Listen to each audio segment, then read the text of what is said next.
Season 3 episode 10 ये breaking bad का one of the best episode माना जा सकता है और आपको ये शायद पसंद भी नहीं आएगा क्योंकि इस एपिसोड में स्टोरी नहीं है।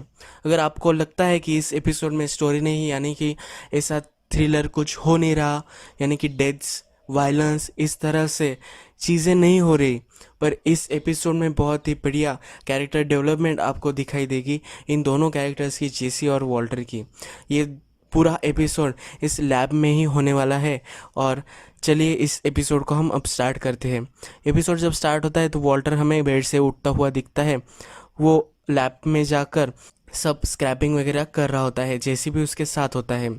जब वो सब चीज़ें कर लेते हैं यानी कुकिंग की उनकी जो प्रोसेस होती है वो सब ख़त्म हो चुकी है, तो उसके बाद वॉल्टर पेपर पैड लेता है और सब कैलकुलेशन कर रहा होता है कि हमें कितना यील्ड आया, कितना हमने डाला था और कितना हमें आउटपुट आया है। तो जब वो कैलकुलेशन करता है तो उसे पता चलता है कि ज़रा कैलकुलेशंस ऑफ है, 0.1% का एक डिफरेंस होता है। फिर जैसे ही उसे बोलता है कि 0.1% का डिफरेंस कुछ भी नहीं होता, पर वॉल्टर उसे बताता है कि 0.1 का डिफरेंस से बहुत ही बड़ा एक इफ़ेक्ट आता है, यानी कि 1 पाउंड 2 पाउंड ऐसा कुछ तो मिसिंग हो सकता है हमारे पूरे मैथ के यील्ड में। तो बहुत सारे चीज़ें अकाउंट कर रहा होता है। जैसी को वहाँ से उस सिचुएशन से बाहर निकलना होता है। वॉल्टर उसे ब्लेम ना करे इसलिए जैसी बहुत सारे चीज़ें उसको सजेस्ट कर रहा होता है कि इस वजह से ये हमारा जो यील्ड आ रहा है वो कम हो गया होगा।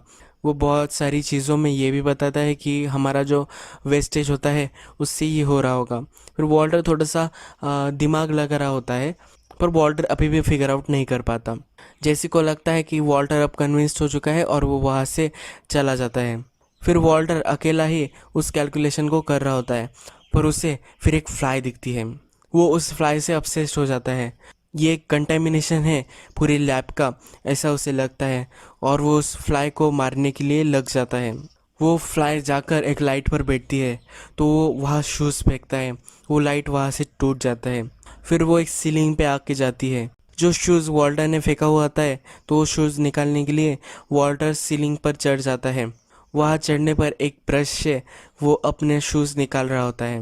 वो अपना शूज़ निकाल लेता है, पर उसे फिर वहाँ एक और फ्लाई दिख जाती है। उस फ्लाई को मारने के लिए वो जो उसका गार्ड होता है उसे गिरने से बचा रहा होता है, उसके दूसरे साइड पर आ जाता है।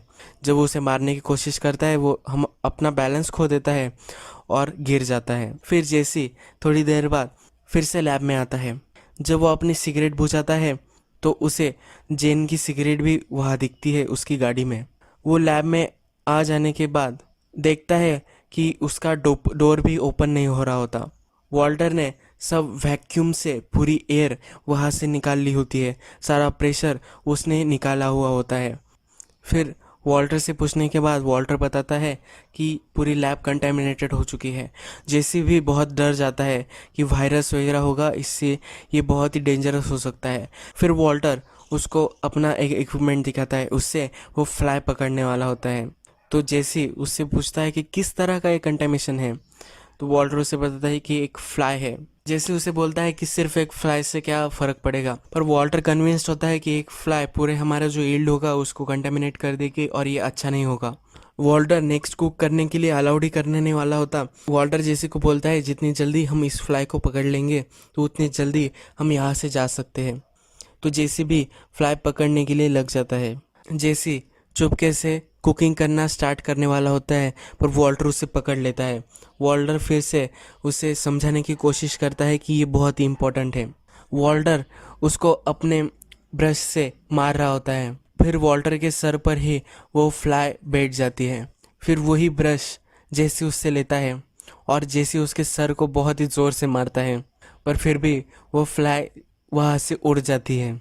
जेसी को भी अपना गुस्सा निकालने का एक चांस मिल जाता है। जेसी वॉल्टर को बोलता है कि हम थोड़ी देर बाहर जाकर आते हैं, बाहर जाएंगे तो तुम्हारा हेड भी क्लियर रहेगा और इससे हम तुम अच्छे तरीके से सोच सकोगे।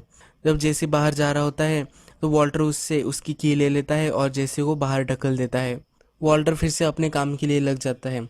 जेसी वहाँ का लॉक तोड़ने की कोशिश करता है, पर जेसी जब एक हैमर ढूंढ रहा होता है तब उसे सप्लाई दिख जाता है लाइट का, तो वो पूरे लाइट वहाँ से बंद कर देता है। फिर जेसी वॉल्टर को बाहर बुलाता है।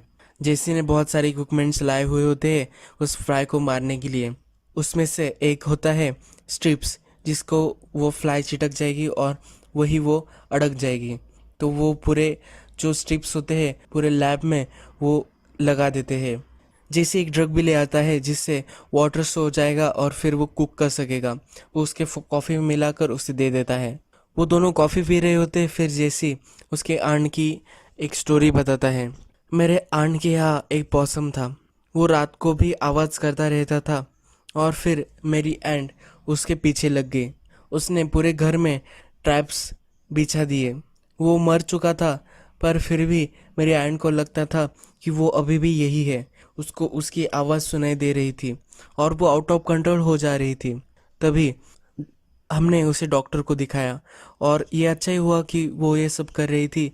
उसे कैंसर था, उसके ब्रेन तक पहुंच गया था। ये हमें जल्दी पता चल गया। फिर हमने उसे उसका पेन ईज करने के लिए कुछ दवाई भी दी। इससे कुछ फर्क नहीं पड़ने वाला था पर फिर भी उसे चैन तो मिलने वाला था।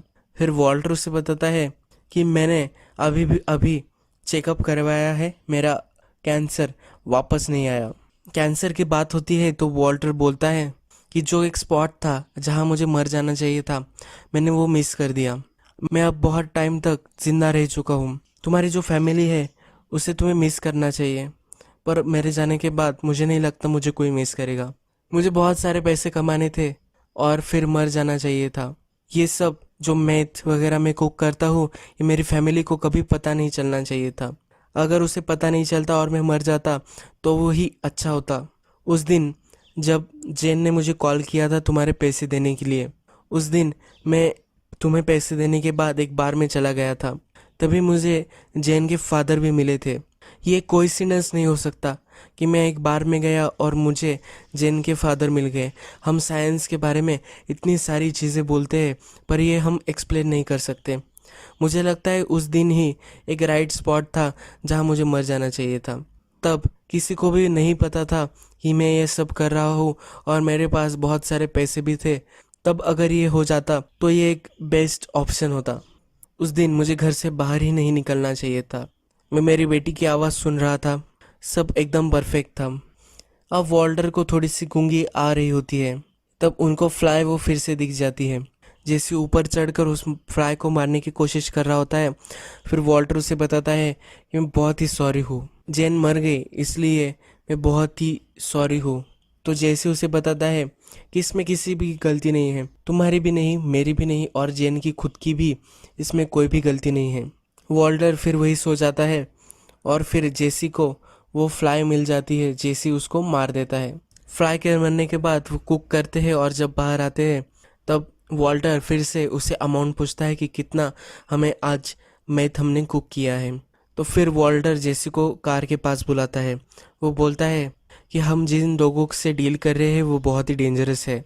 अगर तुमने उनसे कुछ चुराया हो तो अभी तुम ये सब बंद कर दो। अगर उनको पता चल गया तो मैं तुम्हें बचा नहीं पाऊंगा।